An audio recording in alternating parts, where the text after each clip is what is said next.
Hello, boys and girls. Here we are with a short tutorial about the treble crochet, the double treble crochet, which I think is very useful, but we don't see very often enough. I have a little swatch here. I'm going to do the last two trebles in this row, and then I'm going to show you how to do a double treble.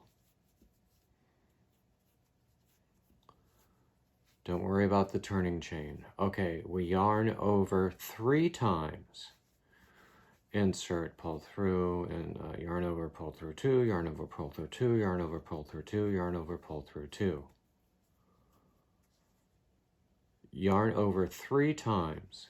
Insert, pull through, yarn over, pull through 2, yarn over, pull through 2, yarn over, pull through 2, yarn over, pull through 2. So you see, we have a stitch that is taller than the treble, and it's very useful.